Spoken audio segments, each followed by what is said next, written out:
வீரா சீரியலுடைய last எபிசோடுக்கான review என்ன அப்படின்றத பார்க்கலாம். லேட் ரிவ்யூ தான், இருந்தாலும் என்ன நடந்தது அப்படின்றத ஷார்ட்டாகவே சொல்கிறேன். எபிசோடை பொறுத்த வரைக்கும் முக்கியமான வேலையாக வீரா மதுரை கிளம்பிட்டாங்க.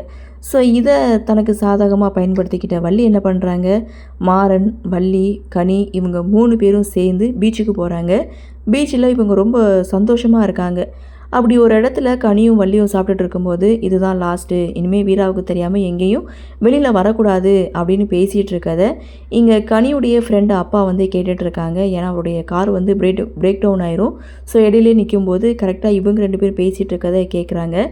இப்படி இவங்க 2 பேரும் வெளியில் வந்ததை வச்சு வீரா மதுரை போகாமல் தடுக்கலாம் அப்படின்னு அவரும் ஒரு பிளானை போட்டு, உங்கள் பொண்ணை வந்து யாரோ கடத்திட்டாங்க அப்படின்னு சொல்லிட்டு வேற ஒரு ஆள் மூலமாக வீராவுக்கு தெரிவிக்கிறாங்க. வீராவும் கனியை கடத்திட்டாங்களா அப்படின்ற பதட்டத்தில் உடனே வீட்டில் இருக்கவங்களுக்கு கால் பண்ணுறாங்க. இங்கே சமயக்காரங்களுக்கு கால் பண்ணும்போது அவங்க எங்கே போயிருக்காங்கன்னு தெரியல அப்படின்னு சொன்னதும் வீரா ரொம்பவே பயந்து போகிறாங்க. தொடர்ந்து வள்ளியம்மாவுக்கு கால் பண்ணிகிட்டே இருக்காங்க. பட் அவங்க ஃபோன் அட்டன் பண்ணவே இல்லை.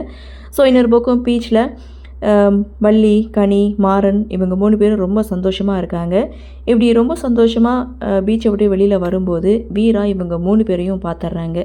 ஸோ இருந்தாலும் வள்ளி மாறன்கிட்ட சொல்கிறது, இதுதான் லாஸ்ட்டு, இனிமேல் வீராவுக்கு தெரியாமல் எங்கேயும் நம்ம சுற்றக்கூடாது அப்படின்ற மாதிரி சொல்லி தான் கூட்டிகிட்டு வருவாங்க.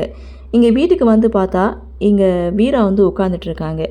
வள்ளிக்கு என்ன பண்ணுறதுன்னு ஒன்றுமே புரியல. இருந்தாலும் சமாளிப்போம் அப்படின்ற மாதிரி, எப்போ வந்தா ஒரு ஃபோன் கூட பண்ணலை அப்படின்னு சொல்லி வீரா கிட்டே பேசிகிட்டு இருக்கும்போது, இப்படி நீங்கள் பண்ணுவீங்கன்னு நான் கொஞ்சம் கூட எதிர்பார்க்கலை. யார் கண்ணில் படக்கூடாதுன்னு நான் கனியை வளர்த்துட்ருக்கணும், அவங்ககிட்டயே கொண்டு போய் குழந்தைய கொடுத்துருக்கீங்க. இவ என்ன சொல்கிறது, நாம் என்ன கேட்குறதுன்னு நீங்கள் நினச்சிட்டிங்களா வள்ளியம்மா அப்படின்னு சொல்லி வீரா வள்ளியம்மா மேலே கோவப்படுறாங்க.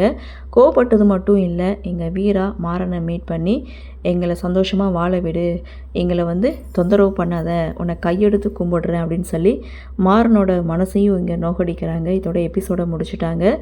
நெக்ஸ்ட்டு எபிசோடு ரொம்ப இன்ட்ரெஸ்டிங்காக இருக்கும்னு நினைக்கிறேன். ஸோ மாறன் இதுக்கப்புறம் என்ன பண்ண போகிறாங்க அப்படின்ற எதிர்பார்ப்பு. சரி, என்ன நடக்குது, என்ன மாதிரியான சுவாரஸ்யத்தோடு கதைக்கள நகர்வை கொண்டு வராங்க அப்படின்றத நாமளும் பொறுத்திருந்து பார்க்கலாம்.